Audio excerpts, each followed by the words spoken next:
Salam uşaqlar, bugün fizikadan 13 iyul 2025-ci ildə keçirilən ikinci şans imtahanına, yəni qəbul imtahanına baxırıq. A variantıdır. 31-ci sualdan başlayaq. Cəryanlı naqillərin en kəsikləri göstərilibdir. Naqillərdə cəryan şiddətləri eyni qiymətə malikdir.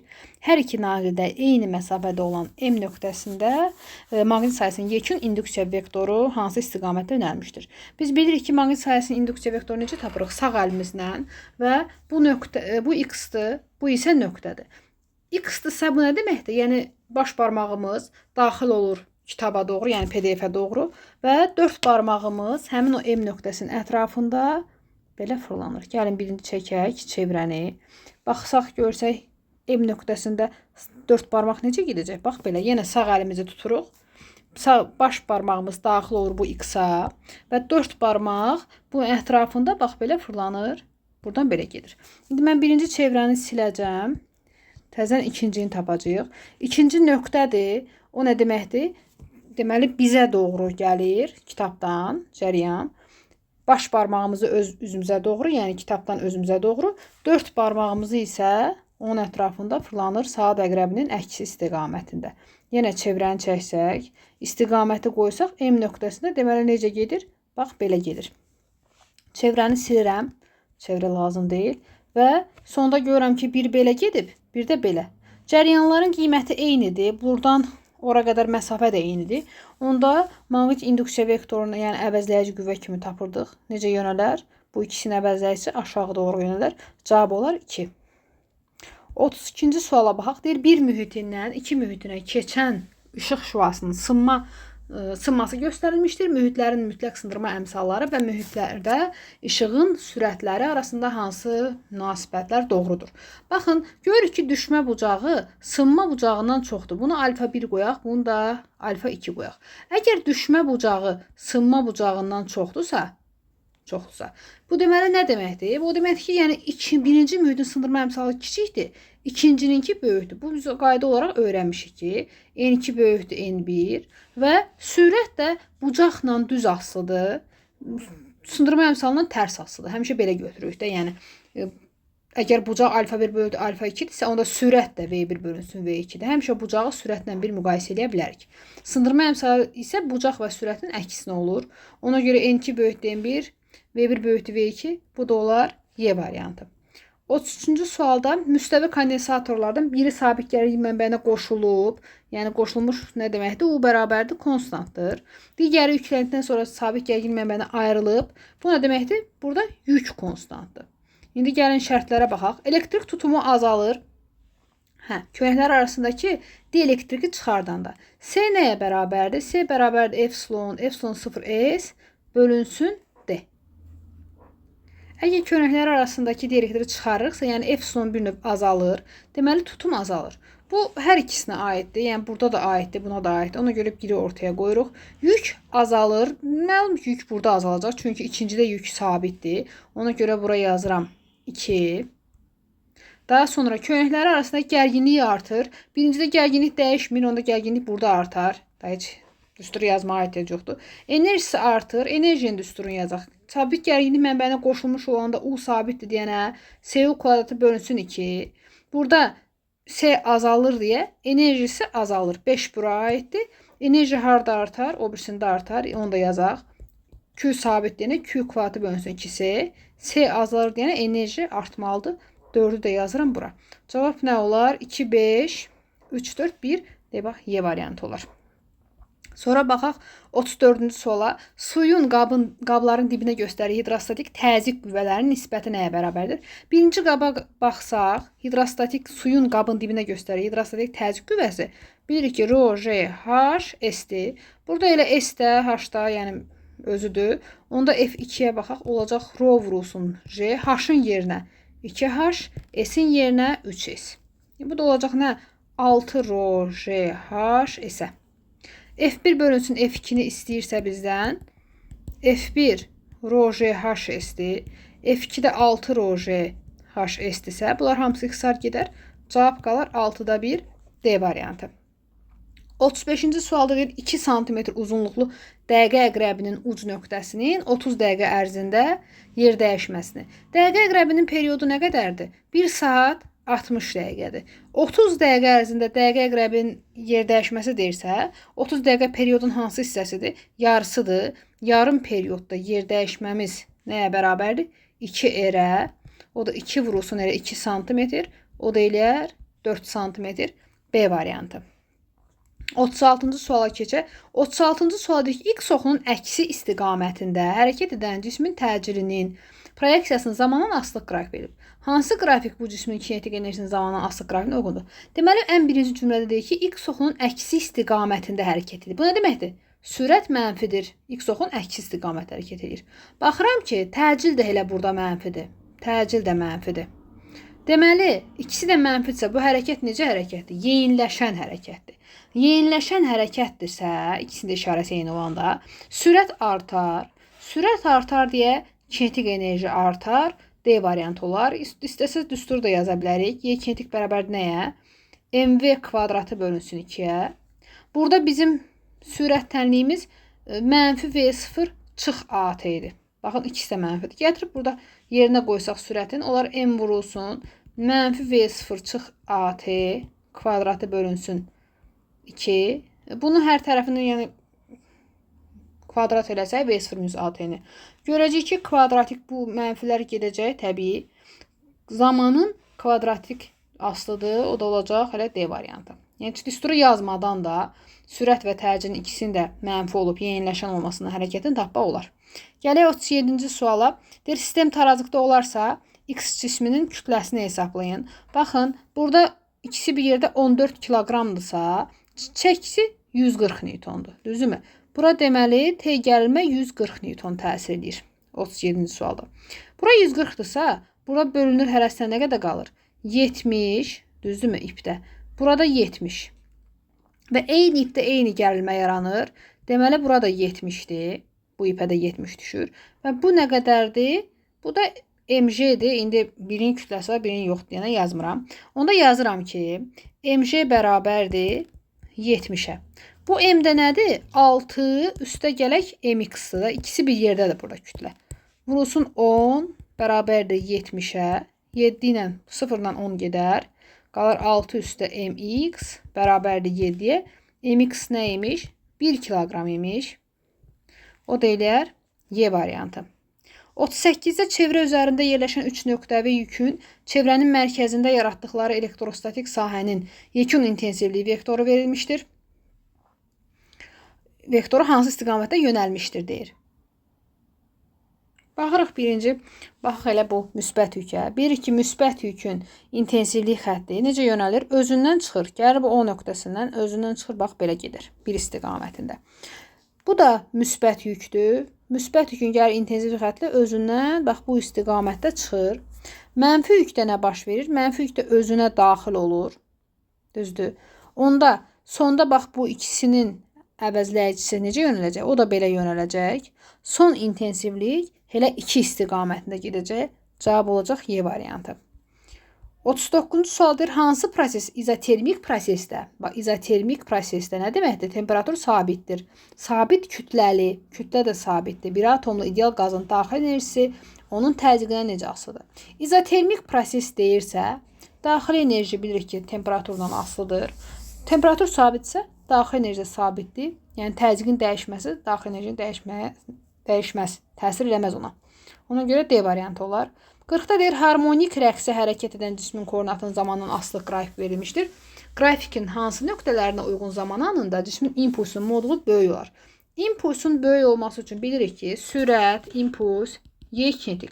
Bunlar böyük olmalıdır. Bunlar böyük olanda koordinat, təcil, qüvvə və Y potensial kiçik olmalıdır. İndi bizə impulsun böyüyünü istəyirsə və x-in qrafikini veribdirsə, x-in ən kiçik olduğu yerdə deməli impuls ən böyük olar. X harda ən kiçikdir? Təbii ki, görür ki, 2-də 0-dır x, bir də 4-də 0-dır. Deməli elə cavab olar 2 və 4. 41-ci sualda deyir, tezliyi 3 vurulsun 10 üstü 14, 3 vurulsun 10 üstü 14. Nü bərabərdir buna.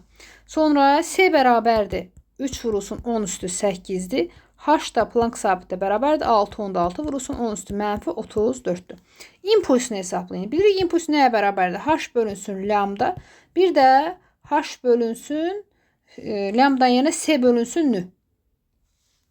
Qoyub yerinə hesablasaq. Yazsaq 6 tam onda 6 vurulsun 10 üstü.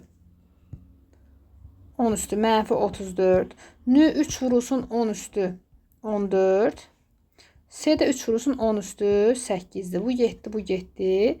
18'dən 10 mənfi 6 qaldı. Müsbət 6 qaldı. 6 da buradan apardı 28 qaldı. Hələ 6 onda 6 vurulsun 10 üstü mənfi 28. O da eləyər D variantı. 42-ci sualda deyir, qapalı keçirici konturla hüdudlanmış səthdən keçən maqnit seli bu qanunla dəyişir. Fi bərabər 4 çıxılsın 6T. Hansı qrafik konturda yaranan induks elektrik hərəkət qüvvəsinin modulu? Bilirik ki, F son nəyə bərabərdir? Mənfi fi bölünsün, delta fi bölünsün, delta T'yə. Düzdürmü? Yəni, mənfi fi ştrix T'yə. Fi'nin törəməsinə qarşısında bir mənfi ilə. Onda yazıram ki, mənfi fi nəyə bərabərdir? 4 çıxılsın 6T'nin törəməsi. 4 çıxılsın 6T'nin törəməsi. 4'ün törəməsi 0 eləyər. 6T'nin törəməsi eləyər mənfi 6. Qarşısında da mənfi var. Axırda olar müsbət 6. Yəni F son 6'ya bərabər olar. Sabit olar. Bu da olar C variantı. Daha sonra 43'ə baxırıq. Hasan bir sual. Hansı qrupun işarəsi göstərilibdir? Bu bilirik ki, nədir? Tranzistordur. Buradan gəlir. Bura bazadır. Bura emittordur. Bura emittor, kollektor. Burada bazadır. Yəni tranzistordur. Sadə bir cihazın işarəsi. 44. Riyazi rəqqasın rəqs periodunun, rəqqasın uzunluğundan, qravitasiya intensivliyi J-dən, amplitudun asılılığı. Bilirik ki, riyazi rəqqasın periodu və tezliyi, bir də omegası nədən asılı deyil? XM-dən, yəni amplituddan, A-dan, sonra zamandan, bir də kütlədən, bunlardan asılı deyil. Ona görə elə ən birinci XM-dən asılı deyil, bunu götürürük. 5 asılı deyil. Əslində məsələdə bir balaca çatışmazlıq var ki, məsəl üçün L-dən asıllığın soruşursa J sabit olmalıdır və ya da J-dən asıllığın soruşursa L sabit olmalıdır. Amma məsələn görünür o qədər dərinliyə varmayıblar. Riyazi rəqqasın periodu nəyə bərabərdir? 2pi L bölünsün J-dir kök altda. Onda görürük ki, period L-lə kök altı düz, J ilə tərs asılıdır. Cavab nə oldu? 2, 4, 5 A variantı. Gəlirik 45-ə. Belə bir vahid açılışı veribdir. Həmişə bir vahid düşür. Uşaqlar vahidlərə mütləq diqqətli yanaşın. Hasan bir sualın heç olmasa olsun cibdə. Deməli yazıb amper vurulsun volt, vurulsun saniyə, bölünsün kulon, vurulsun metr.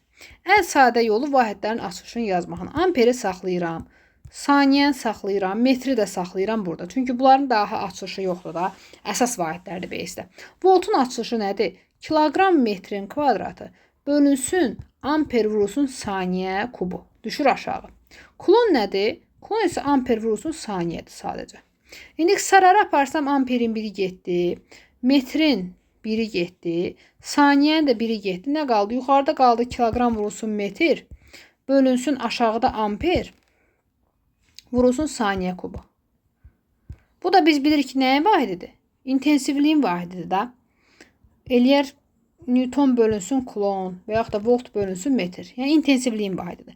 Digər tərəfdən daha rahat yol var. Heç baxın nə qalır burada? Bax A vurulsun, volt vurulsun saniyə. Heç çox da açmağa ehtiyac yoxdur. Kulon vurulsun metr. Kulon özü nədir? Kulon özü amper vurulsun saniyə deyil. Kulonun yerinə yazıram amper vurulsun saniyə. Həmən bunları ixtisar edirəm. Qalır volt bölünsün metr.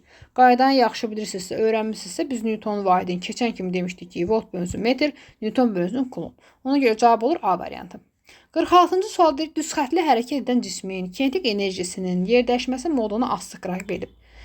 Hansı qrafik cismə təsir edən əvəzləyicinin modulunun yerdəşmədən aslı qrafikinə uyğundur? Baxın, birinci kinetik enerji sabitdir. Bu nə deməkdir? Kinetik enerjinin sabit olmağı deməkdir ki, cisim düz xətli bərabər sürətlə hərəkət edir. Cisim düz xətli bərabər sürətlə hərəkət edirsə, əvəzləyici qüvvə nəyə bərabərdir?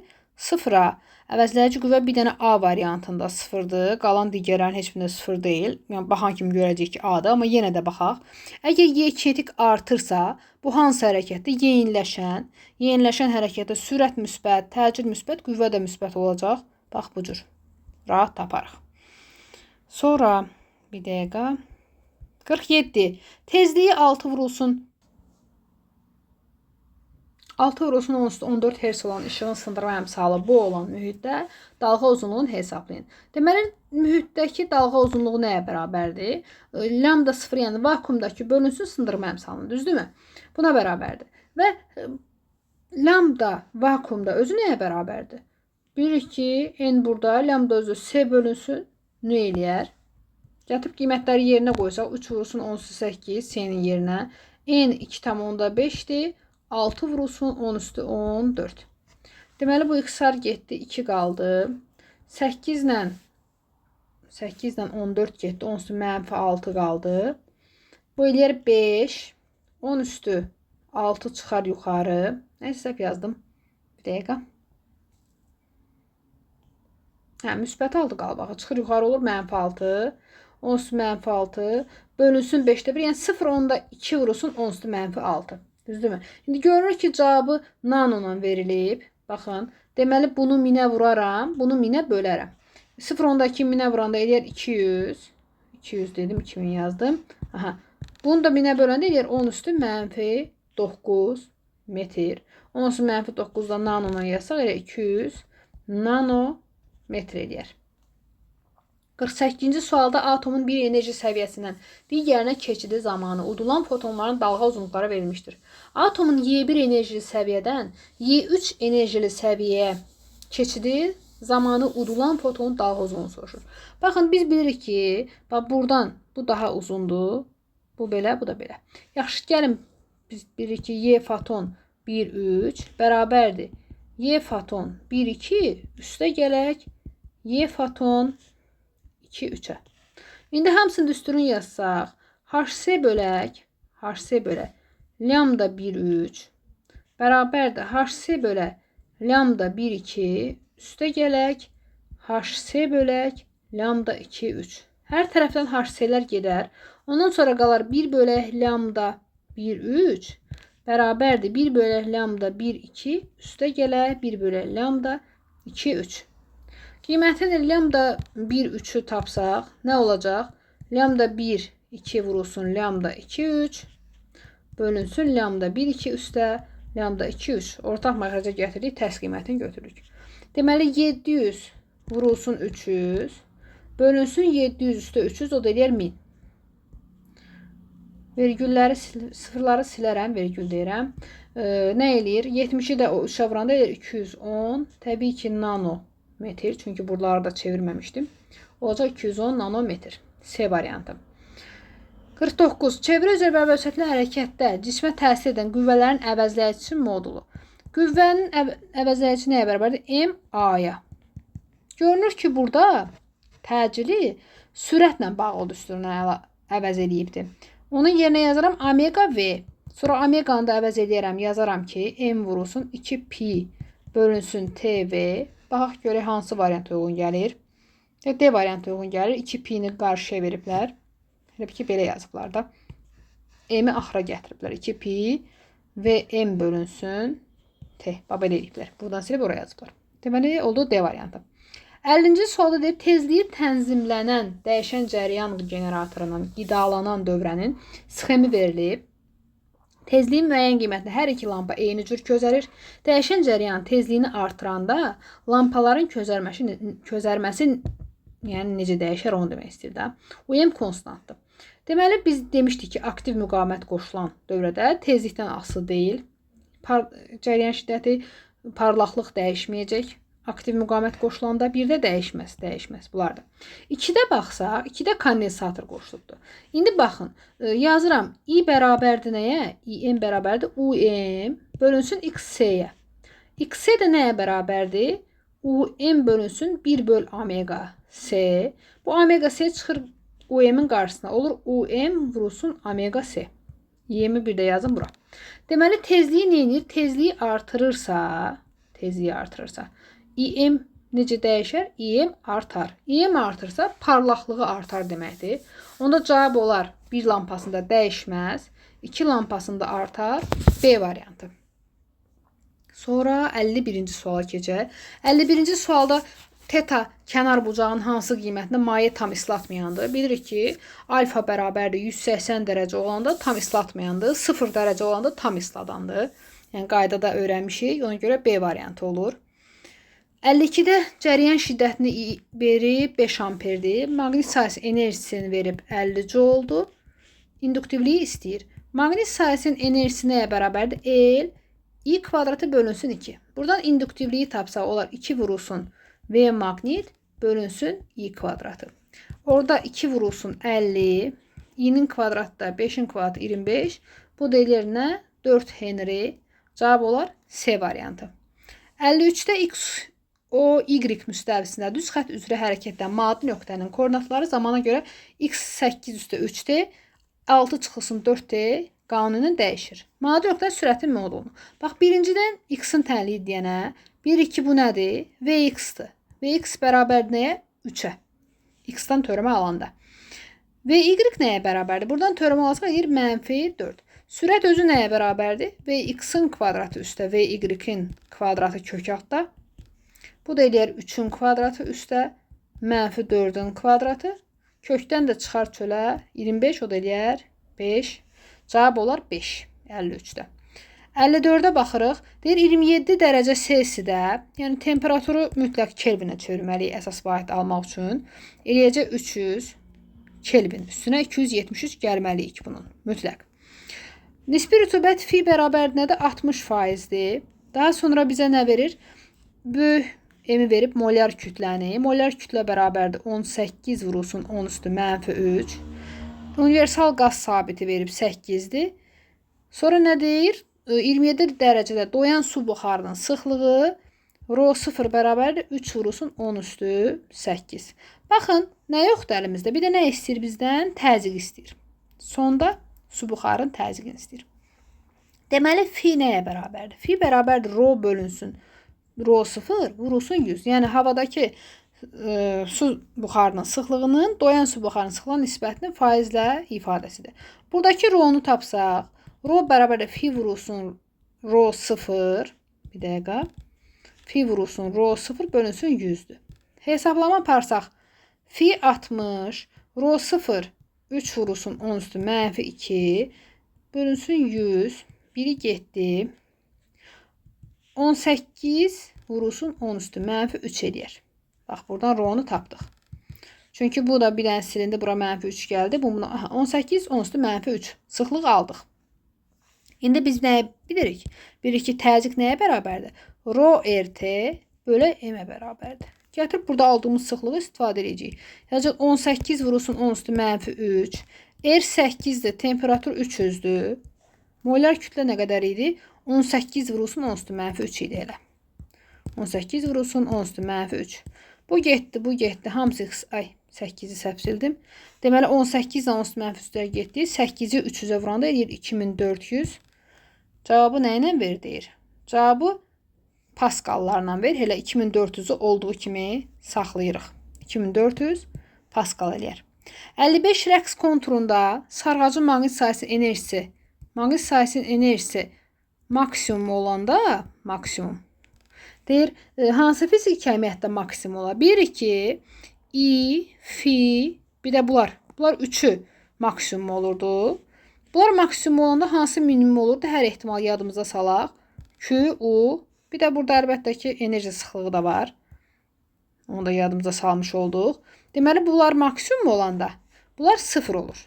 Bizdən amma istəyir elə maqnit sayısı maksimum olanda hansı deyir maksimum olar? Nə qaldı? Fi ilə I qaldı. Deməli, biri 1'dir, cəryan şiddəti. Biri də maqnit seldir. Eləyər 1 və 3. 55'də bir-birinə çəkisi nəzərə alınmayan və uzanmayan iplə bağlanmış cisimlər səthə paralel yönəlmiş F60 Newton qüvvənin təsiri ilə V bərabər 4 metr bölü saniyə sürətlə üfüqi səthdə düz xətli bərabər sürətlə hərəkət edir. İp qırılarsa ikinci cisim dayanana qədər nə qədər yol gedər? Baxaq onda. Verilənləri bir dənə yazaq. Nə verilib? F bərabərdir 60, V də bərabərdir 4 verilibdir. F bərabərdir 60'dır, V də bərabərdir 4'dür. Buradan da görürük birinci cisim 5 kiloqramdır, ikinci cisim 10 kiloqramdır. Deyir ikinci cisim ip qırılandan sonra ikinci cisim dayanana qədər nə qədər yol gedər. Biz baxırıq ki, buradakı əgər düz xətli bərabər sürətlə hərəkət edirsə, F dartı qüvvəsi nəyə bərabərdir? Bu iki cismin də sürtünmə qüvvələrinin cəminə F sürtünmə 1 üstə gələ F sürtünmə 2. Yəni mü M1J üstə mü M2J. Mü M2J. Deməli F bərabərdir. Mü J-ni mötərizə xaricinə çıxardıram. Yazıram M1 üstə gələk M2. Daha sonra mü J-ni tapın buradan. F bölünsün M1 üstə M2. F 60'dır. M1 üstə M2 nədir? 15, 10 üstə 5, 15 eləyər. Mü J bərabər oldu 4-ə. İkinci cismin dayanana qədər getdiyi yolu istəyirsə, bu tormoz yoludur da. V0'ın kvadratı bölünsün 2 mü J də yaza bilərik. Onda V0 nədir? 4'dür. Kvadratı 16. Bax 4'dür. Kvadratı 16. 2 vurulsun mü J nədir? O da 4'dür. Elə mü J'nin yerinə bir dənə 4 yazıram. Eləyir 2. Və yaxud da biraz uzun gedib, bax F sürtünmə 2'ni tapsaq, nə olar? Mü M2J-dirsə, mü J'nin yerinə yazıram 4, M2 də 10 kiloqramdır. Bax buradan. Olur 40. F sürtünmə 2 olur 40. S tormozun bir dənə də düsturu var idi. Nə idi? V0'ın kvadratı bölünsün, MV0'ın kvadratı bölünsün 2 F sürtünmə. Bax M özü 2. İkinci cisimdən geri söhbət. 10 kiloqram. V0 4'dür. Kvadratı 16. 2 vurulsun F sürtünmə nədir? 40 almışıq. Yenə eyni cavab olacaq. Olacaq 2. Ona görə ən sadə yolu elə bu cavabı budur. 2. Sonra 57-ci suala baxırıq. Deyir, induksiya xəttlərinə perpendikulyar istiqamətdə bir cism maqnit sahəsinə proton, elektron və neytron daxil olur. Baxın, demişdik ki, bir cins Lorentz qüvvəsinin istiqamətini soruşur. Sol əlimizi tuturuq, düzdürmü? Bu 4 dənə belə, 4 dənə bir induksiya xətti var. Ovucumuza daxil olur belə gəlib, düzdürmü? Bax, əlimizi çəksək belə. Əldir. Bu baş barmaqda bizə doğru gəldi. Elə ki, əlimiz bunun qarşısındadır. Qəşəng əl çəkə bilmədim. Gəldi B induksiya vektoru belə ovucumuza daxil oldu. Proton üçün baxıram birinci. Bax, proton üçün, üzrü sayın, əlim dəydi çıxdı. Proton üçün baxanda, baş barmaq üzümüzə doğru gəldimi? Deməli, proton üçün Lorentz qüvvəsi necə yönəlir? Sürəti bax 4 barmaq aşağı. Sürət bax bu 4 barmaq aşağı. B induksiya ovucuma daxil oldu, sol əlimin ovucuna və baş barmağım üzümə doğru gəldi. Yəni, şəkil müstəvisindən bizə doğru. Protonda B olar. İndi elektronda həmişə nə edirdik? Tapırdıq, əksin götürürük də. Yenə sol əlimi tuturam. Bu B induksiya vektoru ovucuma daxil oldu. 4 barmaq sürəti göstərir, aşağı gəlir. Bax, buradan belə aşağı gəlir.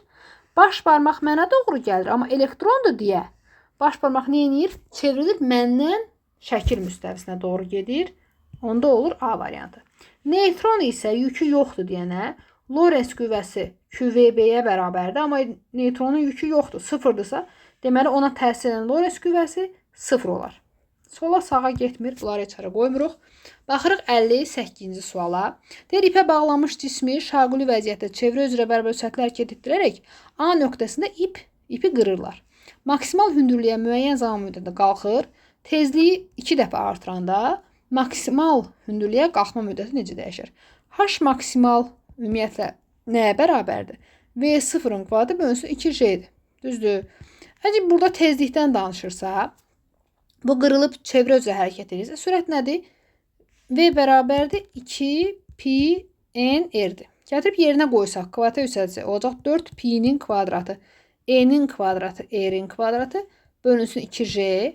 Bu 2 ilə 4 ixtisar gedər. Bir də həmlik elə silib nə yazım? Silib yazacağım ki, yuxarıda 2, aşağıda da bir dənə J. H maksimal tezlikdən necə asılı oldu? Tezliyi 2 dəfə artırırsansa, onda hündürlük, qalxma müddəti deyirmiş. Maksimal hündürlüyə qalxma müddəti, üzrlü sayın, sualın axırını oxumamışam. Qalxma müddəti deyirsə, qalxma müddəti. T qalxma nəyə bərabərdir? 2V0 bölünsün J'dir, uşaqlar. Mənim kimi diqqətsiz oxumayın, mütləq sualları diqqətlə yanaşın. 2V0 bölünsün J'dirsə, indi 2 qalsın burada, J də qalsın. V0'ın yerinə yazıram nə? 2 pi n r. Çünki çevrə üzrə hərəkətdə sürət nədir? 2 pi n r-dir. İndi bu 2-ni də 2-yə vurub bir də həmlik 4 yazıram. Yazım bunları silim. Qalsın 4 pi n r bölünsün J. Onda T qalxma müddəti tezliklə sadəcə düz asıdır. Tezlik 2 dəfə artırsa, onda qalxma müddəti də 2 dəfə artar. Bu düsturu yazmaqla açıqlaya bilərsiniz. 59-da deyir, kütləsi 4 kiloqram olan cisim radiusu 2 metr olan çevrə üzrə hərəkət edir. Radius vektorunun dönmə bucağının zamanın astlıq qrafikinə əsasən bu cismin kinetik. Baxaq, dönmə bucağının zamanın astlıq qrafikinə. Biz demişdik, omega nəyə bərabərdir? Fi bölünsün T'dir. Düz, yəni bu qrafikdən bir də omeganı tapa bilərik. Hələ ki bunu tapaq.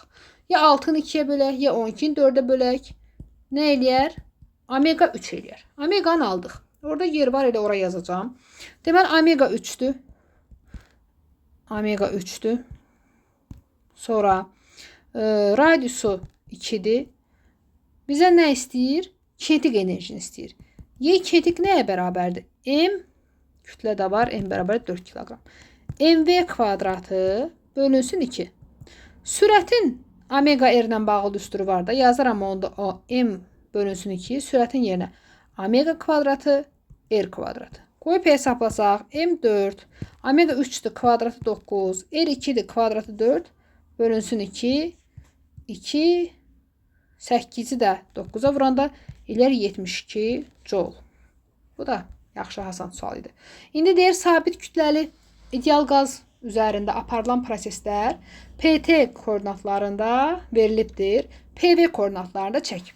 Gəlin çəkək qrafiki. PV-də çəkəcəyik. PV. Baxın, birinci 1-2-də izobar prosesdir. İzobar qızmadır. İzobar qızmada onda biz çəkəcəyik burada. Baxın, P sabit, V artır deyənə, burada T artır deyənə, baxın, getdikcə T artır deyənə, V də artacaq. Sonra nədir? İzoxor prosesdir. Baxın, PT ilə düz asıdsa, bu izoxor proses deməkdir. İzoxor prosesdir. Onda ortadan belə keçən xətt olacaq. Əlimdədir, silindi. İkinci hissəni bundan çəkirəm. Belə, ortadan niyə? Axı, izoxor deyirəm. İzoxor deyirəmsə, həcmə perpendikulyar. Sonra, baxıram, bu nədir? Bu izotermik prosesdir. İzotermik prosesdə PV ilə tərs asılıdır.